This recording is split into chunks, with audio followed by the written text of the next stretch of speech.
So we're talking today about nutrition, but more importantly, whether or not the foods you're consuming are actually getting to where you want them to go. I come from the health food world, and we have a saying that some people think you are what you eat, but in the health food world, we think you are what you absorb.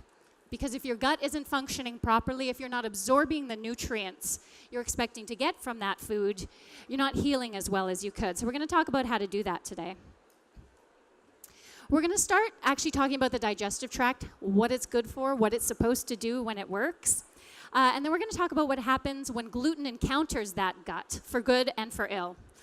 We're going to talk a little bit about the interaction between bacteria in your digestive tract, your overall gut health and nutrition. Then we're going to get into how to eat. What are the building blocks for a healthy gut and better digestion and nutrition?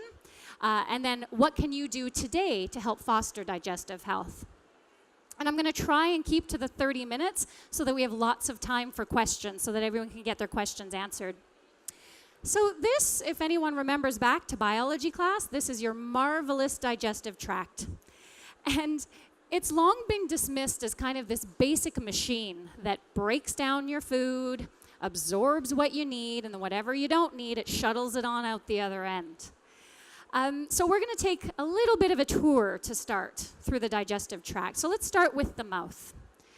The mouth is a machine that is meant to grind and tear food. But we know that your digestive tract and digestion in general is so remarkable that digestion starts long before food even touches your lips. We actually know that just thinking about eating starts the digestive process and starts digestive secretions. And so in your mouth, as you're chewing food, when you swallow, it moves into your esophagus, which is an elastic tube that contracts to help shuttle food into the stomach. And there's a little trap door to the stomach, which we call the lower esophageal sphincter, that's supposed to open to let food go into the stomach and snap shut to keep the acidic stomach contents out. Of course, sometimes this doesn't work properly. And your stomach is an elastic sac. It's very muscular. It physically churns the food with acids that help to break it down and enzymes that start digesting it. And many of us don't realize that all that stomach acid is actually critical to good digestion and very important for your overall health, because generally we think of stomach acid as something to control and something to manage. So after your stomach, there's another little trapdoor to your small intestine, and that's where a lot of the digestion and absorption actually take place. That's where you're getting a lot of the nourishment from your food, and if you have celiac disease, that's ground zero for maldigestion to occur. Anything that's not absorbed there moves into the colon, which is like a big bioreactor with all the bacteria that live there. And whatever you don't need ends up hanging out somewhere around the porcelain bowl. So what actually happens when gluten hits the gut? Something that makes gluten proteins very unique is they contain a lot of a certain amino acid called proline, which makes gluten very difficult for the enzymes in your body to break down fully. And because of that, many of us can end up with these semi-digested gluten fragments, some of which are directly toxic to the gut cells, and others that simply incite an immune response. However, there isn't a lot of significant evidence to show that a healthy person is impaired by eating gluten proteins. If you have an intact digestive system and an intact immune system, gluten isn't necessarily bad for you. The trouble is that many of us these days aren't walking around with a fully functional immune system, nor a fully functional digestive tract with an intact barrier. That's why these gluten fragments can cause so much trouble in so many of us.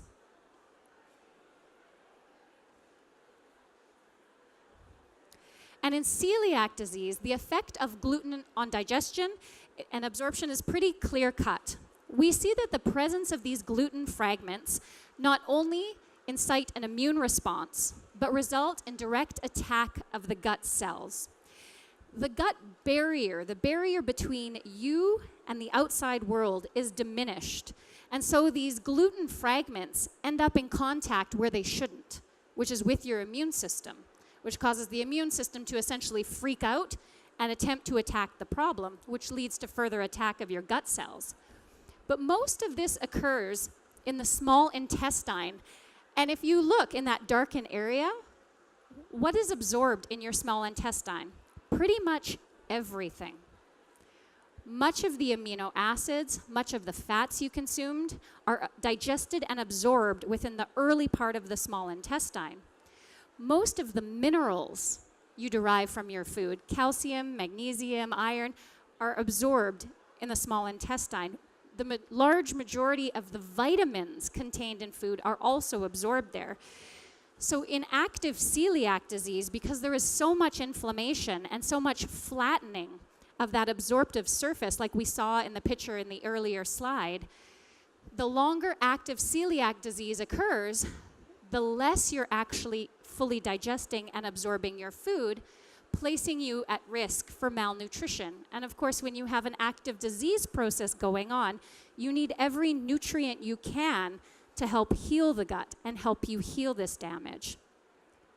And if the gut does get to the point of completely flattening, what we see in celiac disease is often it goes hand in hand with lactose intolerance. The reason for that is lactase, the enzyme that digests lactose, is found at the tops of those little finger-like projections on your gut cells. So often when we're diagnosed with celiac disease, we also have lactose intolerance. If you're lucky, the tolerance of lactose comes back as your gut revives and as it heals.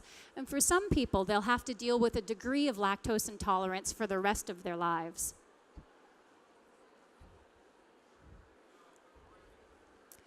Now, when it comes to non-celiac gluten sensitivity, the picture is a bit murkier because there are no clear-cut indicators like celiac disease, no blood markers, the gut appears relatively fine under the microscope, but the symptoms are still there, and they clearly get better on a gluten-free diet. There's also a lot of atypical symptoms. We're seeing it in celiac disease, but we're seeing it even more in non-celiac gluten sensitivity. So the fatigue, the foggy mind, the depression. We're seeing this a lot, and it is tied to gluten. But in actual fact, in the scientific research, we don't fully understand what's happening yet. We just know that it's happening. And what we see is that in gluten sensitivity, the gut barrier is compromised. So your gut cells that look like little finger-like projections, they're joined together by something called a tight junction. It seals together so that your gut barrier only allows the nutrients that your body wants it to let in. But when we have inflammation, and we see in many food sensitivities and in non-celiac gluten sensitivity, chemically those bonds come apart, which again allows that gluten to interact with the immune system. And this is where the sensitivity is born. And we know that it occurs, although it's still not fully accepted in the larger medical community, but there are double-blind human trials to show that people with IBS-like symptoms, certain subsets of these people, when they go on a gluten-free diet, they heal. And when you slip them gluten, the symptoms come back. So we know clinically that non-celiac gluten sensitivity is very real. The trouble is when you go to see your family doctor, it's not nearly as well documented as something like IBS. So someone with non-celiac gluten sensitivity is far more likely to be diagnosed with IBS because family doctors know about it more, read about it in the literature more, but there are actually differences here. And so it's really important to be very clear with your doctor if they're talking about IBS, to know, is it just gluten, or is there something larger going on and larger food sensitivities causing the digestive distress? And in all of this talk of gluten intolerance, what I find most interesting is we vilify gluten. Because so many of us respond poorly to gluten and are sensitive to gluten, we act as if gluten is the bad guy, instead of seeing an intolerance to gluten as a symptom of a larger dysfunction in the gut. There's something happening for you to react to this food. And there's kind of a missing link in all of this that many people don't talk about. And that's your intestinal flora. You have trillions of bacteria in your colon that are there to help defend against other bacteria. They actually talk to your immune system and help educate it so it doesn't fly off the handle with normal stimuli. We also know that healthy bacteria help physically reinforce that barrier function. So it's like an added level of protection against you and the outside world. And we know that the typical Canadian lifestyle of lots of processed food, inactivity, sucking up pollution, all play into this bacterial community that can be a little bit out of hand and not as healthy and not as beneficial as we'd like. And we also know that once that happens, we call it dysbiosis, an imbalance in the bacteria that live in your gut. That dysbiosis is enough to cause the gut to leak on its own. So we don't really know in non-celiac gluten sensitivity which is the chicken or which is the egg, but we know these two things go hand in hand. And once the gut leaks, the immune system essentially freaks out, and you have to take care of each little piece. It's not just gluten, but taking a whole gut approach and a whole life approach to repairing the gut so that it can heal and your symptoms can decrease. And before we get too worried about talk of bacteria, it's really important to know that the bacteria that live in your gut are there to take care of you. Those bacteria help you break down and digest and absorb certain vitamins and minerals. A certain lactic acid bacteria even produce lactase for you. So if you don't digest lactose on your own, those bacteria help to digest it for you so that it's not causing the fermentation and the distress that it otherwise would. The flora helps support a healthy immune system. They help to reinforce that barrier function. And there are some studies to show that in a healthy person, some of those bacteria might actually be breaking down the gluten for them. Certain bacteria actually produce enzymes to break down gluten. And so it'll be really interesting to see in the literature over time whether or not people with non-celiac gluten intolerance have lost these bacteria and if that's contributing to the overall picture. And if you are what you eat and what you absorb, can what you eat and absorb influence that bacterial community? Absolutely. Healthy bugs like a lot of plant foods, fruits, vegetables, legumes, nuts, seeds, all of that amazing fiber that you don't digest and absorb on your own contributes to healthy digestive tract and healthy digestive tone, and that becomes food for the kind of anti-inflammatory bacteria you hope will live in your gut. It goes far beyond just taking a bit of a prebiotic. This is a total dietary approach. The more you include plant foods in your diet, the more you essentially serve up a buffet for exactly the kind of bacteria you want living in your system. You also want to replenish those bacteria if you feel that there's been an imbalance there. Almost every culture around the world has some sort of fermented food that they eat daily, if not at every meal. Kombucha, kimchi, kefir, yogurts. Eating fermented living foods is critical to foster good digestive health. The more we eat too many processed and bagged and boxed foods, the more we're eating foods that are produced in a sterile environment. And so you're not receiving the type of bacteria you need to maintain a healthy balance. You also need to watch other food sensitivities. If you're here, you likely suspect that gluten is causing food sensitivities, but there might be others. If there is a leaky gut, if you have an exposed immune system, once that inflammation is there, it's pretty easy to then be sensitive to corn or sensitive to soy or sensitive to dairy.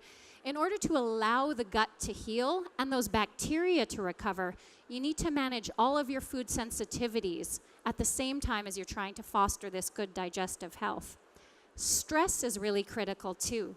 I deal almost exclusively with digestive health in my practice, and I'm a dietitian, I'm not a psychotherapist, but we know that in digestive concerns, stress is critical in order to help the gut to heal, because the thoughts that you think have a physical effect on your digestive tract lining because the brain and the nervous system in the gut are very intimately connected. So being super stressed out can physically change what happens in your gut.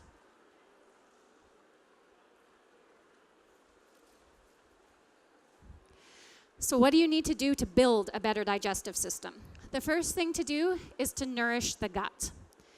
Working with a dietitian can be really helpful to identify potential triggers and eliminate them for some time. You know, there's a lot of talk of elimination diets, you know, and except for gluten, which many people are on for life, elimination diets are meant to be a healing phase. And when the gut heals, for many foods and for many people, they're actually able to better tolerate those foods in their diet once more. Watch stomach acidity. If you, like me, are a long-term vegetarian, or if you have had problems with acid reflux in the past and have been on acid-lowering medications, low stomach acidity can be just as destructive to a healthy digestive tract as excess stomach acid backing up the esophagus. So something to talk about with a dietitian or a naturopath or an integrative doctor is whether or not you have enough stomach acidity to help properly break down that food. Because without that acid to help denature the food and turn it into a little bit of an acidic soup, those enzymes in your intestine can't as effectively break it down so that you can absorb it.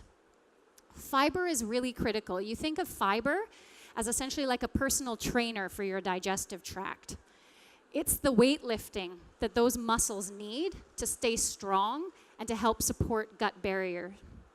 And if digestion is really poor, if you've just been diagnosed with celiac disease or you know that you have a lot of inflammation and dysbiosis, smoothies can be the greatest thing because that blender does a whole bunch of that work for you. You now have a large surface area on that food for your digestive enzymes to attach to so that you can absorb more nutrition. And there are also certain foods that we know in the literature that actively help to repair a gut.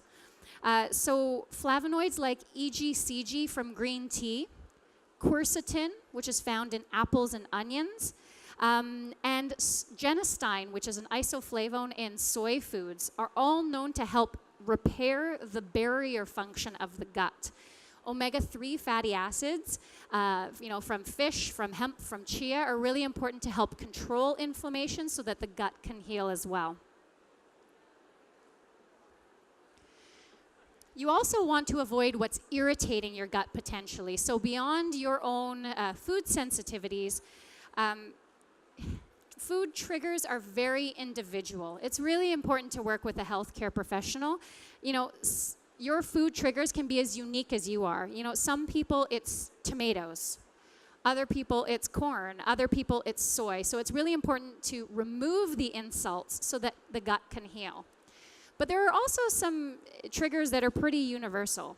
Alcohol is a known disruptor of digestion and absorption, and it irritates the gut lining when consumed in excess. Caffeine and sugar in the gut in excess not only disrupt the gut lining, but they also can irritate the bacteria that live there, leading to imbalance. Medications are really important here too. Things like birth control pills can throw off your bacterial community. We already talked about acid-blocking medications and what that can do to the stomach and therefore to the bacteria living in the gut. And of course, antibiotics wipe out those healthy bacteria. So if you have to take antibiotics as part of your treatment course, you really need to repopulate those healthy bacteria through lots of good fiber and then fermented foods and probiotics.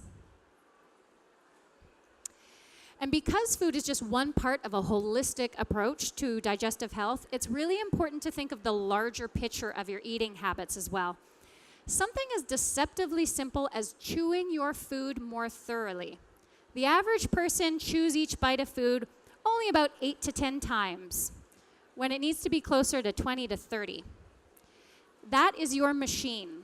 If those teeth don't grind and tear that food effectively, there's less surface area for the stomach acids and the digestive enzymes to go to work. Eating slowly and in a relaxed environment. If you're stressed out, your sympathetic nervous system is taking control. That's your fight or flight nervous system. You need to be relaxed so that your system is under parasympathetic control, which is your rest and digest nervous system. So if you're stressed, don't eat. Take a few deep breaths. Take like a 2 minutes to close your eyes and meditate if you're at work and you really need to eat, but you're also really stressed out because your coworker's annoying you. You need to calm down before you eat. It's really critical to foster good digestion.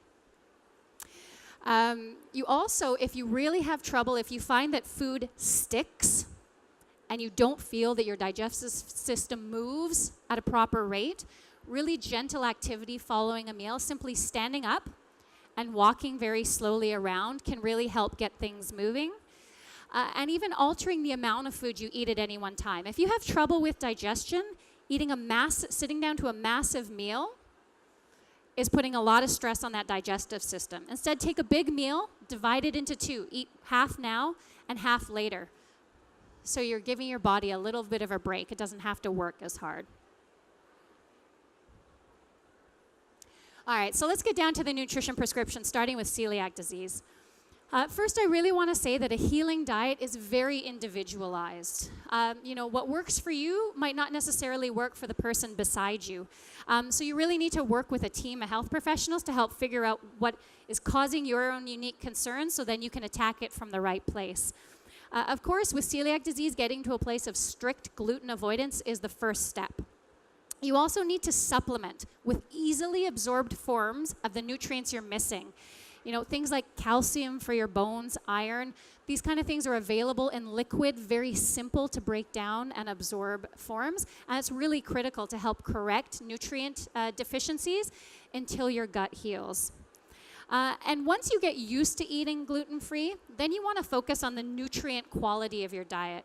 When you're first diagnosed with celiac disease, you just got to figure out how to be gluten-free. You need to be really easy on yourself, and no matter what you eat, as long as it's gluten-free, it's fine. Once you get used to it, once you've been around the block a couple times, gluten-free wise, then you can start looking, how nutritious is my diet? How many nourishing foods? How many fresh plant foods? Am I eating my greens? Am I getting lots of fermented foods? You can move on to crafting a gluten-free and healthy diet. But you need to give yourself some time to adjust first.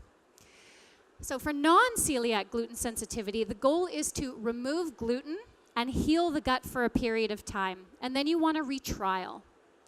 You want to retrial because you want to know if gluten specifically needs to be avoided for life because it's a permanent trigger, or if now that your gut has healed, whether or not you retain some ability to tolerate gluten, because some people do.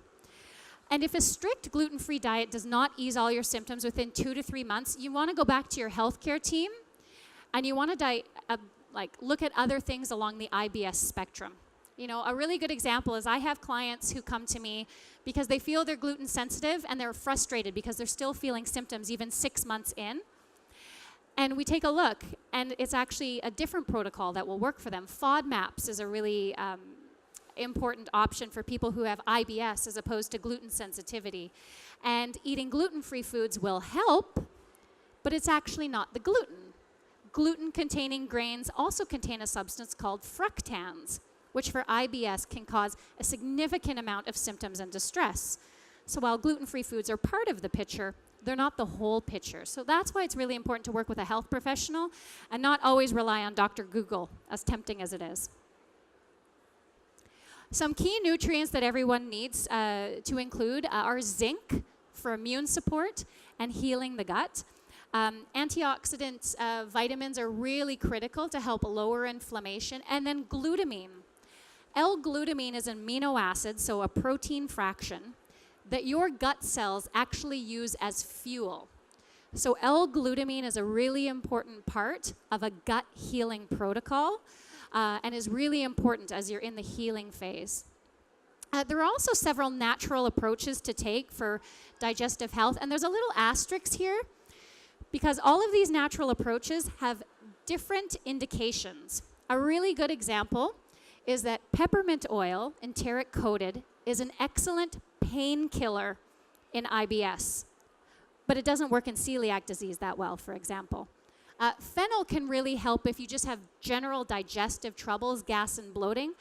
But if you're on a low FODMAPs diet for IBS, fennel is part of the FODMAPs, and it could actually cause you more distress. So these natural approaches need to be selected between you and your healthcare provider so that you're picking exact one that's right for you.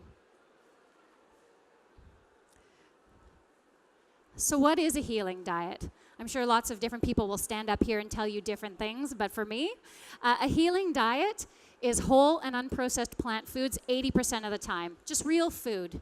Nothing fancy, nothing exotic. Unprocessed nuts, seeds, fruits, vegetables, legumes, intact grains, which you tolerate. The gluten-free pseudo grains like quinoa, like amaranth, like buckwheat. Are really critical because they provide the lion's share of the vitamins and minerals and anti-inflammatory nutrients that your body needs to heal and work optimally. Eating foods in their whole and unprocessed form also ensure that your blood sugars stay stable, which is a key part of an anti-inflammatory diet, to keep inflammation down so the body can heal. And then if you can do this 80% of the time, 20% of the time, eat whatever the heck you want. Have some cookies. Have some cupcakes. Have a little bit of bacon if you're still eating bacon. If 80% of the time you're getting those healing nutrients in, your body is strong enough and fortified enough that it can deal with whatever life dishes out 20% of the time. And here's another way to look at this. Every time you sit down to your plate, no weird formulas to remember, no calories to count, no carbs to count. Every time you look down at your plate, half of it at least should be covered in colorful fruits and vegetables. A quarter of your plate, that's where your starches come in. Your gluten-free grains like quinoa or amaranth or buckwheat or sweet potatoes with the skins, please. And then 25% of your plate is covered in a plant protein or fish or poultry most often, and red meat less often for an anti-inflammatory diet. So no calories to count. I find most often as a dietitian, we look to some very exotic methods. We want amazing pills to take, something, plucked from the forests of the Amazon to heal us. But we really overlook the power of a real food diet, particularly plant foods. Because there were antioxidants in blueberries long before we even knew what an antioxidant was. So the more you refocus your plate on real foods, the more you will contribute, not only to a healthier gut, but to a healthier body in general. I miraculously managed to keep it to 30 minutes, so we have tons of time for questions. If you want to get in contact with me, there's my website. I am local in Vancouver. In private practice, I'm on all the usual social media things. And on your handout, if you grabbed one, for the next 30 days as a special for Gluten-Free Expo participants, I'm giving a discount on personal consults by Skype and by phone. So if you do need someone to help take care of you, you get a discount for the next month. So thank you so much for listening, and I will come down here and answer whatever questions you may have, and enjoy the rest of the show and have fun.